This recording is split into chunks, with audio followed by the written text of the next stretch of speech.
Hi guys, thank you very much for making it this far with me. I know that there have been a lot of videos to watch and there will be more videos to come. This text is quite a long text. Incidentally, you may hear some boisterous Year 9s or Year 12s in other rooms. If that's the case, just understand that nothing's really going wrong. It's just period 4 and it's near the end of the school term. Right, so we just finished off on a discussion about what it means to be clever and who deserves what. And the reason why we finished on that is because we found a particular point where we could quite easily differentiate between an attitude with respect to the masses, an attitude with respect to what is natural and natural by rights, and what is a socially conventional right. And if you have been following along, you'll find that Socrates is pretty clear that there is no real conflict between social convention and what is right according to the laws of nature. But Callicles still thinks that the masses are deliberately conspiring against the stronger individuals to prevent them from climbing to the top. And he's forced to reject a simple explanation of strength as just strength because he can't acknowledge or he doesn't believe that by their collective activity, the masses are better because they're stronger. So he's forced to revise his understanding of what it means to be better and what it means to be superior. And we followed his logic all the way through and arrived at a conclusion where he said, those that are clever in the art of politics and have the bravery and or the knowledge to see it, and the knowledge to actually carry it out and basically manipulate the masses through politics. They're the ones who deserve the lion's share of what's available. So if you can understand everything that I just said, then you know that you're at a particularly high level of understanding, that you really are grasping these concepts. And also, if you understand how we're looking again at that idea of the nomos versus the physis and the kind of interplay of the different perspectives both Socrates and Callicles have on the natural world and the world of social convention, then if that's pretty clear to you, then you know that you're at a high level of understanding. If not, I suggest you go back and watch the videos, okay?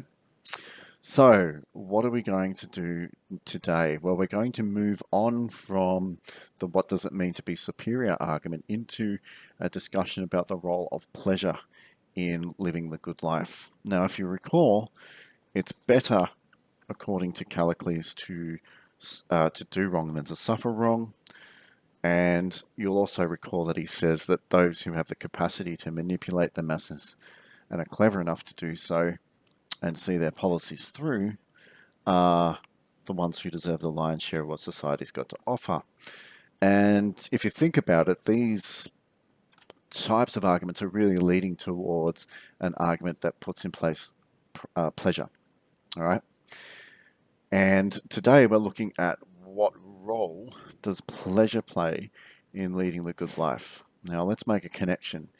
If according to Callicles, it's about not having equal distribution, but giving the most to those that are most deserving according to their capacity to be clever and manipulate people using rhetoric, then obviously there's something about obtaining material wealth or getting stuff in general that gives you pleasure.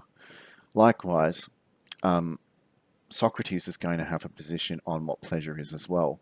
So we need to now explore this idea of what pleasure is all about.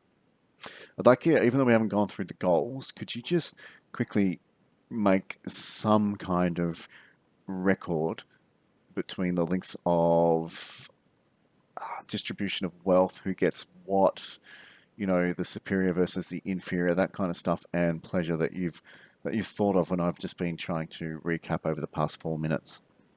Okay, so now here's our success criteria. We will explore what Callicles and Socrates have to say about pleasure and the good life. And our first criteria will be we have to name and define a key term. One of those terms will be hedonism, which is extremely important. We need to outline several arguments that relate to pleasure. So not only does Callicles argue a certain type of pleasure, you'll find that in his own way, Socrates also argues for a kind of pleasure, but it's a different kind of pleasure. I think you'll find that Callicles is about giving into desires, whereas Socrates is about building a sense of gratefulness or contentment, a slow kind of pleasure. And we're going to identify, of course, how Socrates and Callicles will differ with respect to their position on what pleasure is and how pleasure contributes to living a good life. So, could you just score yourself on these three criteria? And then, what I would like you to do is to have a look at this lady eating the cake, and I would like you to write out 5 words that you immediately associate with this lady eating the cake. So, score yourself on these, and then go to this cake lady, which is on the attached mind map that I've got for this lesson, and write out 5 random words. That's your APK. Alrighty, so the reason why I wanted you to reflect on this lady eating the cake is because it's probably at a year 12 level, a picture that just immediately communicates that sense of how we would get pleasure in a way that Callicles is fully aligned with. When Callicles is talking about pleasure, Callicles is really talking about a central pleasure, a pleasure that is experienced through sight, touch, taste, smell, hearing, the senses. Yeah? So that's what we're talking about. And Callicles really does believe in a particular type of hedonism. Now, a bit of etymology for you all, because I didn't put it up here. Hedon means something in Greek. Add an ism to it, and that means that you believe in it. Whenever you say ism, it becomes a belief system. So hedonism means the belief system of the hedon. And if you've already guessed that hedon is a Greek root word, or it's a Greek word that is associated with pleasure, you're 100% correct. Hedonism is a belief system based on pleasure. Take a note. So the reason why I've got this here is because not only is hedonism about pleasure, but it's also about avoiding pain, maximizing pleasure, minimizing pain. And if you remember when we went back to utilitarianism, we looked at something which was called the hedonic calculus. And the hedonic calculus was creating it was when you had to actually decide if a decision was right or wrong based on the amount of pleasure and the amount of pain that it caused, and looking at the ratio. Obviously, if the ratio of pleasure was much higher, then you would make the decision. But if the ratio of pleasure to pain was getting closer and closer to 1, or if it was below 1, you would obviously not make that decision. That wouldn't be the right thing to make, because ultimately you need to have more pleasure than you do pain. Now, the hedonism as a belief system argues that pleasure is the goal in life, but it's also a motivational force.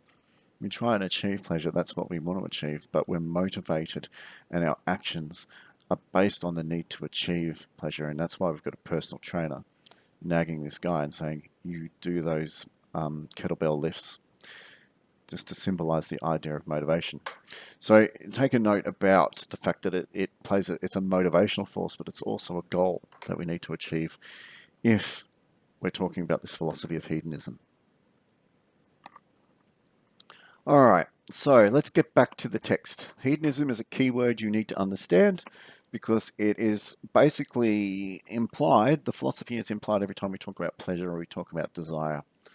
And that's what this main section is all about. So our mate Socrates comes along, and at the start of this section, he says, so you're talking about these people who are clever, who are rulers, these people who are brave, who have knowledge and capacity, and are just clever enough to actually rule and manipulate to get what they want. And then he says, okay, who's actually ruling? Do we have a situation where these people are masters of their own desires, or are they slaves to their own desires? In other words, are desires ruling them, or are they actually ruling themselves? You can't really be ruling yourself if you're constantly giving in to your desires. That's the argument that Socrates puts forth. You actually have to be able to transcend them and control them in order to be the true ruler. Otherwise, it's the desire that's the ruler. Take a note. Okay, so that's the question that's been proposed by Socrates. And then, of course, remember, Callicles is the individualist, or the guy who comes from the complete other point of view. And his immediate question is, what the hell are you talking about, right? This idea of living a life of complete constraint is not really ruling yourself. If you're ruling yourself and you're overriding your desires, that's the antithesis of freedom. That's why I've got a cross here and I've got a man breaking through. Ruling yourself and ruling over your own desires actually is the opposite of breaking free. In fact, what it is it's a form of enslavement, because somehow, some way, when you agree to control yourself and override your desires, you really are taking on board someone else's attitudes or someone else's belief systems, and you're imposing it on you. Okay? That's what our man Callicles argues. And of course, you should know what you're doing right now. You should be taking a note. Then Callicles goes on to argue something a bit more. He says basically, look, hedonism, or living a life where you actually pursue pleasure, means you have to give in to your desires. You have to actually try to fulfill them, and fulfill them as much as you can. And this lifestyle is a lifestyle that completely agrees with the processes and the laws of nature. Watch what happens in the animal kingdom. You don't see people in the animal kingdom restraining themselves and governing themselves. They give in to their desires, right?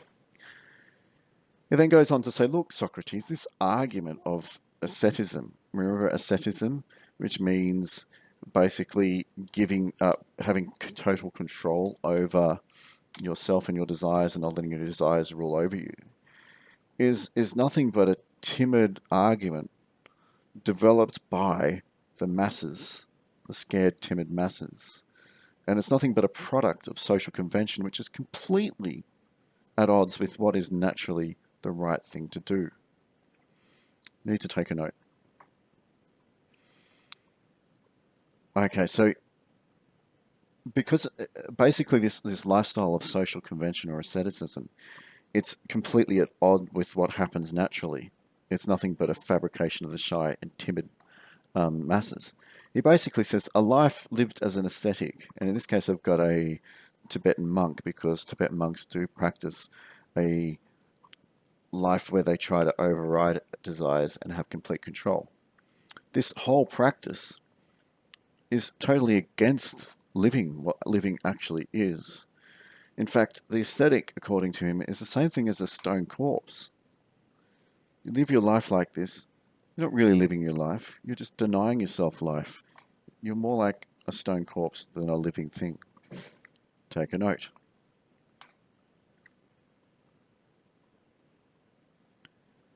Now, Socrates, again, he's at the same intellectual level as Callicles, so they're both equals, and he kind of says, look, I don't agree with you. I disagree. In fact, I believe this life of complete hedonism is terrifying.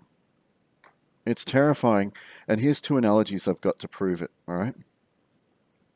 So his first analogy is the mind. If somebody lives a life of hedonism, it could be compared to the brain or the mind being compared to a sieve, where you're constantly experiencing pleasure, pleasure, pleasure, pleasure, pleasure, pleasure, giving into desire, but you can't keep it. You lose it. You lose that sense of satisfaction and fulfillment. You'll never get full. So the mind is to the sieve as the fool is to his desires. If you constantly give in to your desires and you constantly meet them all the time, this kind of feeling of fulfillment is just going to drain away. It's going to fall out. And then he asks us to consider another analogy, right? Where he says, look, if you live this life of asceticism where you're in control and you're not constantly living a life of pleasure, that's like the mind is to a jar that has no leaks. In fact, you can fill it up and you can keep that enjoyment. You can keep that pleasure, all right? And you can keep it there and you can live a good, happy life. That's what happens when you're the master of your desire. Nothing leaks out. You just build up a level of contentment. So I think you should take a note. Whereas if you're ruled by desire and you're constantly looking for that next piece of pleasure and you're just looking like it, you're almost like an addict. You're an addict of desire and you're filling a leaky, it's actually a jar. I couldn't find a leaking jar picture. But so you're filling like a leaky bucket. And all the desire just comes in and flows out quickly and you're never satisfied. You're just constantly filling it up. That's what life is like if you're ruled by your desire. Take a note. All right, then our man Callicles is still right. I'll have none of this. And I think your argument is a bit weak, Socrates. I totally don't agree. What you're saying. In fact, the problem with your argument is that even though people might feel satisfied, if people fill the jar up with their pleasure, there's no more room for pleasure. You know, at least with the leaking sieve and the leaking jar, you've got room for constant excitement in your life because you'll always have room to fill it up with pleasure. Of which Socrates would probably imply, well, still, you never get to feel satisfied. All right? And then Socrates, he realizes that argument and he says, look, okay, well, let's think about one type of pleasure. What if I need to scratch a rash all the time? What if I'm always itchy?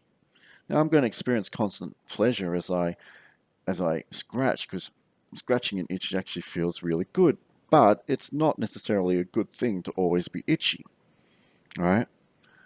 It doesn't lead to happiness, this pleasure, is what he argues. Take a note. And then Callicles says, nah, not buying what you're selling. Sorry, totally disagree. Okay.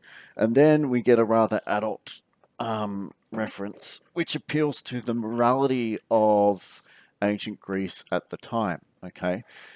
So Socrates says, okay, well, you don't agree with that. All right. Well, let's look at what we call a catamite. Now, a catamite is a male prostitute who would sell himself for sex, mainly to other men, right? Now, at that time, such kind of behavior would be considered really immoral.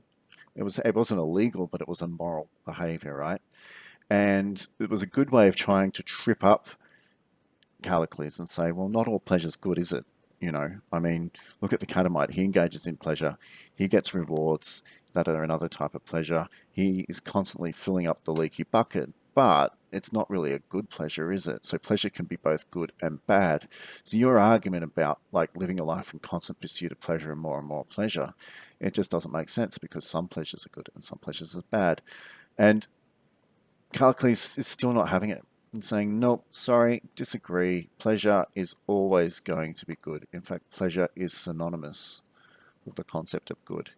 And that is where we finish this section. Okay? So let's go back and have a look at our success criteria. We need to name and define key terms. We need to outline several key terms that are related to pleasure and hedonism. And then we need to identify how Socrates and Callicles differed with respect to pleasure and pain. So we know what hedonism is. It's basically a philosophy that says that pleasure is a motivator and pleasure is a goal. We also know that Socrates believes in this kind of fill the jar contentment approach, whereas Callicles is about this constant seeking of other sources of pleasure. All right, now let's have a look-see and see where you should be in terms of your goals. Could you, right now, could you just go through and score yourself on these success criteria and see if your understanding is improved, and then go immediately to your coursework, which is right here, and you'll see that I have created for everybody a question and answer sheet. Here we go. Looks like this. You should be up to section 4. Let me just have a look at the page reference that I've got in the textbook. It's page 202, 203. Yep. Right now, I'd like you to go through and make sure that you have completed all the questions on... Ooh, this is even worse. I'm being mean. Nope. That's all right. I'm not being mean. Basically, up to 206. That's all I want you to do. All these questions that I've outlined here, could you please complete them on the I'll show you in the folder that is right here. In the folder that is called, oh, sorry, not the folder, I've got a special folder, and you've got a special document, a Google document that I can have a look at whenever I need to. But make sure that you complete it on the sheet that says your name followed by Gorgias answer sheet. All right. Start working on that so I can have a look see at your progress and try and get an understanding of what you're trying to of how well you achieve everything, and hopefully I can correct you or say, yeah, this is good, keep it. All right. Thanks, guys. Cheers.